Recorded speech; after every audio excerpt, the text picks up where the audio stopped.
So, come Saturday night, I'm coming in here to beat his.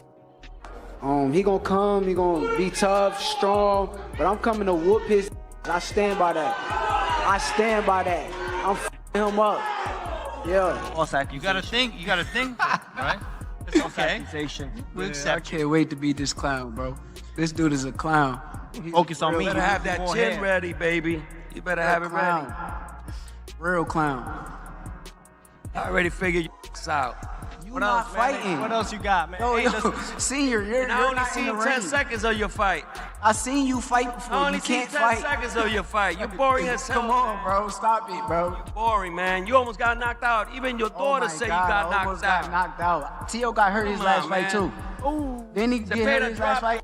Man, if it wasn't for those Did Tio get hurt his last fight?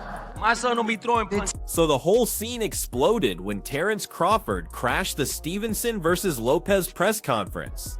Things went nuclear the moment Shakur Stevenson and Teofimo Lopez dropped the fake smiles and started attacking each other's reputations head on. I think that he did some great things against them guys. I seen a lot of weaknesses in his game too, and something that he said earlier, he said, Tio never lost to Southpaw. Well, I never lost to Orthodox. So it ain't no different, but the difference is you never fought no elite fighter. Okay, I don't think y'all did either. Oh, so you gotta show it, baby. I don't think y'all did either. I ain't see. Not on my son. I ain't see Lomachenko throw no punches. You never been on a big stage like this. I didn't see Lomachenko throw punches for 6 rounds. You never been on a big stage like this. I didn't see Lomachenko throw punches. Because we froze him. Okay, you gonna see. We gonna freeze you too. You better not throw the towel in. Everything blew up once Teofimo Sr. jumped in talking about cracking codes like he did with Lomachenko and Taylor. Shakur fired right back, completely writing off those victories and claiming Teo has never stepped in with an elite level opponent like himself. Well, I see their weakness. That's what I do. You know, we broke the code with with Loma that nobody had ever done. You know, we didn't let him get comfortable in there. You saw that, you know, within like 8 rounds, he didn't know what to do. I did the same thing with Josh Taylor, and we're gonna do the same thing with Shakur. Real hard. Man, what do you say to that, bro? Like, do you hear him, bro? I just can't wait to beat him and shut him up, bro. Tio not on this level. Tio is a high-level fighter, but he's not on my level. I'm an elite-level fighter, and come January 31st, I'm gonna show it. What followed was absolute mayhem. Shakur targeting Teo's psychological flaws, Teo firing back that Shakur puts crowds to sleep and gets too much credit, both camps shouting over each other like they were in the final round instead of sitting at microphone. I will be 100 times better come fight night against Teofimo Lopez than I was against Spectator. 1,000 times better, faster, sharper, stronger, mentally more on point, and I can't wait. You said a couple of times now you see some holes in Teofimo's game. I know you don't want to give away your game plan at the kickoff press conference, but where are the weaknesses? Where are some of the weaknesses in his game? A lot of the weaknesses is in his mental. I think it's more mental than anything again. I'm going to expose it. Things reached a boiling point when the trash talk got deeply personal. Volume levels spiked, security teams tensed up, and you could feel like one wrong word would turn this into an all-out melee. Promoters like Eddie Hearn kept trying to spin it as greatness colliding, but the fighters had completely taken control. Yeah, thanks for the reminder, Chris. This place is special. I think when this fight was talked about, I think both Shakur and Teofimo Lopez need a huge amount of credit for making this fight. Both of the guys are the respective kings of their division. Teofimo Lopez, the #1 guy at 140, Shakur, the #1 guy at 135. And when I heard about this fight, I didn't expect it to happen. And you know, the work that His Excellency's done, Ring Magazine, to make this fight quite sensational. But the icing on the cake is to see the fight at Madison Square Garden. This is, for me, the absolute mecca of boxing. Even when Terence Crawford dialed in remotely, he seemed fed up with the madness, which somehow cranked the intensity even higher. This fight is the first step of crazy map of boxing next year and the beginning of 27. This is not easy fight. Thank you. Thank you so much. Eventually, both men were promising total destruction, public embarrassment, and permanent silencing of their opponent. The press event transformed into an unfiltered glimpse of just how deeply personal this rivalry has gotten. This went way beyond marketing tactics. This was genuine hatred boiling over, and suddenly January 31st feels like destiny calling. So I just, I don't know. I don't think he can get it done against Shakur when it comes to like, cause it's gonna be just a skill match. I don't think he's gonna try to rough Shakur up, and it's probably not gonna work. Right after that press conference erupted with pure testosterone and wounded egos everywhere. Teofimo Sr. grabs the microphone and instantly the whole vibe switches from pandemonium to ice-cold certainty. Hearing him speak, I'm realizing this isn't promotional bluster. This is a patriarch breaking down his battle strategy. He's completely unbothered by Philly shell imitations or whatever technical mimicry Shakur Stevenson might be practicing. His message is crystal clear: we faced everything, and we're not guessing anymore. We're executing. The most striking thing is his obsession with development psychology. He called out Crawford in the past, and Crawford stated, "Oh, you want to get to me?" Yeah, but he really Shakur want to first. fight Crawford, and we're gonna call him out after we beat up his boy. You know, That's the game plan. That's Even the though game you guys plan. have, even if he requires you, well, he ain't gonna fight us, man. He ain't gonna fight us, man. We've been chasing this guy for the longest. My son is even willing to go up to 160 to fight him. You know, listen, speed kills. You know what I'm saying? Speed kills, and that's why we're gonna beat Shakur. He ain't faster than us, and we're gonna catch him. Senior keeps positioning Teofimo Lopez as someone who constantly elevates because he consistently picks dangerous challenges over safe options. That's a compelling narrative, whether you buy into it or reject it entirely. When he dives into legacy trumping paychecks, those signature wins over Lomachenko and Josh Taylor, plus adapting tactics from fight to fight, the conviction in his voice is undeniable. Does it sound bold? Definitely. Is there some theater involved? Without question, but it also matches how Teofimo's journey has actually played out. I noticed how dismissively he waved away concerns about ring dimensions and psychological warfare, essentially saying we're not hunting for highlight reel moments. We're here to outthink you. Okay, we do this for the legacy.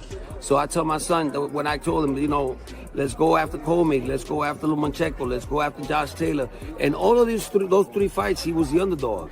You know what I'm saying? And big time. I mean, with Josh Taylor, he was like 23 experts said that he was going to lose. So, and he gave an amazing performance, and it wasn't the same as the performance he gave with Barbosa's, like the styles have changed all the time. And that's the scariest part about him, and he comes to entertain, Sure, some of those Crawford and Canelo parallels seem like wishful thinking, but that's part of the confidence gain. The main takeaway is clear. Team Lopez isn't showing up hoping to get lucky. They genuinely think quickness, versatility, and relentless pressure can shatter Shakur's composure. Whether that conviction survives 36 minutes of actual combat remains to be seen, but from a mental warfare perspective, this wasn't empty hype. This was pure belief. And when both teams are convinced they're smarter, quicker, and better prepared than their opposition, that's exactly when fights stop following the script and start delivering genuine surprises. Did Shakur by any chance implement a bigger ring, or We don't care about that, no? man. I mean, we're just gonna box this dude, man. We're not going in there for the knockout. We never do. The only fight that my son looked like sloppy was with Kambosos because he was dying in there. And, he said that he felt better when he was attacking more, But we never do that. We always box. Right after Teofimo Sr. finished painting that whole psychological warfare blueprint, everything changes again when Andre Ward and Roy Jones Jr. enter the conversation, because now we're getting insight from legends who actually lived through battles exactly like this one. I'm absorbing their words and thinking, absolutely, this is that veteran fighter wisdom kicking in. They're essentially confirming what most of us sensed watching that press conference chaos unfold. Those were genuine battle declarations, not rehearsed publicity stunts. But here's the razor-sharp observation from their analysis that really resonates.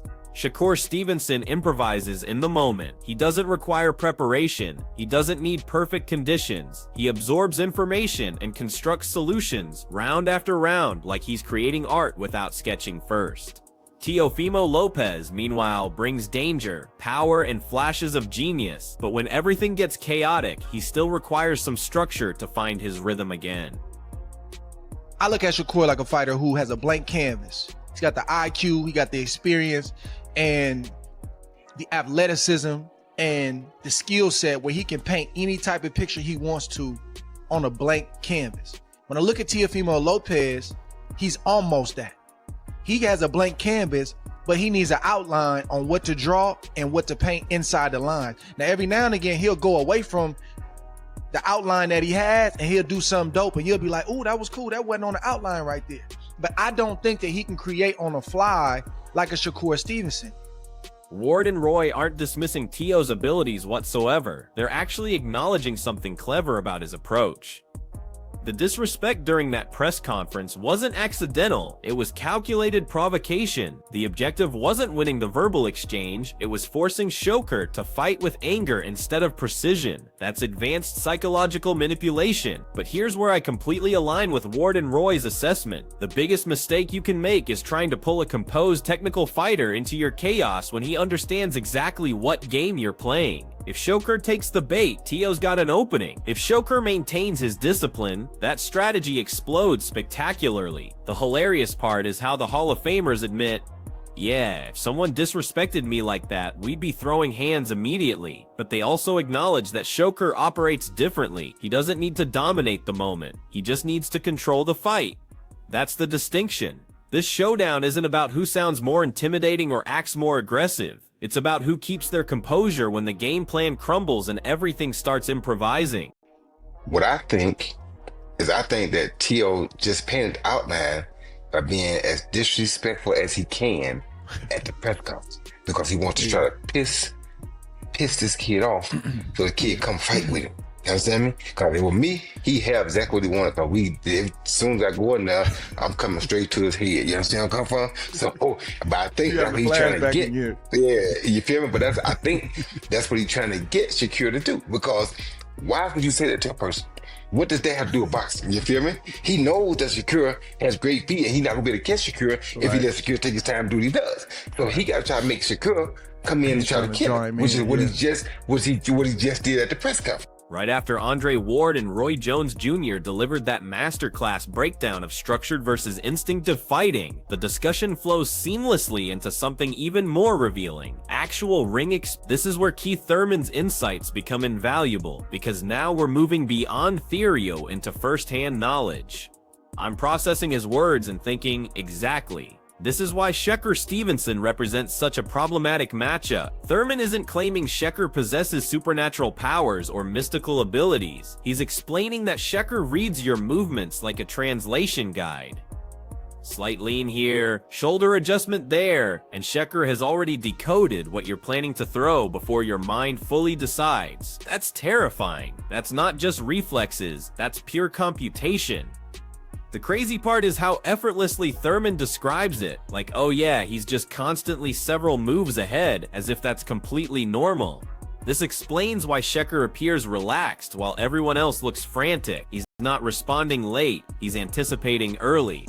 Always notice, just sparring him and then watching him, I always notice, I'm like, dang, when he, if you really pay attention to when he spar, when he fight, he already know what you want to throw before you throw it. Not because he's some type of, boxing guru or anything like that, but because he reading your body language. If you dip to this side, I'm already blocking for a possible hook or uppercut. I don't need to worry about a jab or right hand, because you're not, the probability of you throwing that is not even, But so just watching him and sparring him, being in the ring with him, it's like, dang, just him understanding what a person could throw based on their body positioning, it always put him 2-3 steps ahead of his opponents.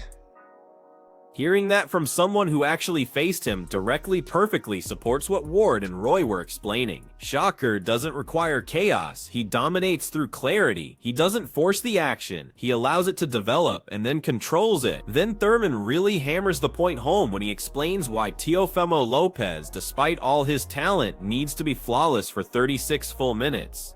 I appreciate that he shows complete respect for Teo's abilities. He directly states this will be a more competitive fight than Shakur's recent performances, because Teofimo brings athleticism, explosiveness, and constant threat potential. That's accurate. But here's where the difference becomes obvious. Teofimo's tendencies, dropping that lead hand, absorbing body shots without proper defense, those are microscopic details until you're facing someone who builds entire strategies around microscopic details. Thurman references specific moments where Teo failed to make necessary adjustments in previous fights, and I'm nodding because that's exactly what Shakur exploits. One error becomes a habit, the habit becomes scoring opportunities, and suddenly you're losing rounds without understanding exactly when it shifted.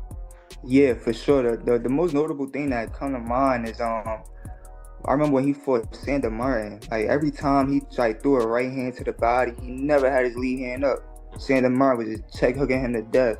I'm just like when he's just gonna make the adjustment, you know, when he gonna realize that he just keep getting hit with the right hook every time he try to throw the right hand. So those are the small adjustments that he had to make, because, you know, sharp fighter, they gonna capitalize. So he gotta be on his game. Thurman isn't forecasting fireworks or dramatic finishes. He's predicting psychological pressure, the type where Teofimo grows frustrated late and Shakur methodically increases his vantage. That's the most lethal version of Shakur Stevenson, and not spectacular, not theatrical, just precise, composed, and departing with an undeniable victory while observers are still debating when the tide turned. When you zoom out and examine everything we've just analyzed, this matchup transforms from a simple clash of styles into a complete mental examination under championship pressure. You have Shakur Stevenson, patient, analytical, detecting patterns before they completely materialize, facing off against Teofimo Lopez, dynamic, passionate, and powerful enough to change everything in one explosive sequence if you provide him the smallest opportunity. The press conference revealed how deeply personal this has become. Teofimo Sr. demonstrated how completely his team believes in their approach. Ward and Roy illustrated that verbal attacks can be strategic weapons. And Keith Thurman verified what countless fighters already understand. Shakur doesn't chase chaos, he waits for it to expose itself. That's what makes January 31st so compelling. This isn't about promotional hype anymore, it's about who maintains their core identity when pressure reaches maximum levels. So it's the stuff that he's tightening up things for Shakur to prepare for him, but also in sparring, because, you know, he may have lagged during this last sparring. So it's a lot, but it's definitely doable. And you know, but this, you know, this is, you know, the time is now. You know, at the end of the day, oh yeah, for sure, I feel like Shakur is gonna outbox him, and it's gonna be a point in time until he kind of get desperate, and that's when the gap is going wide, and then Shakur is just gonna, you know, come out with a clean victory. Will Teofimo create the perfect moment and break through? Or will Shakur quietly transform 12 rounds into a masterpiece while everyone debates exactly when control shifted? That's the ultimate question, so here's what I need from you. Share your prediction in the comments section. Let's have a real discussion about this. And listen, never forget to smash that like button, share this content, and subscribe to Boxing Headquarters. Catch you in the next video.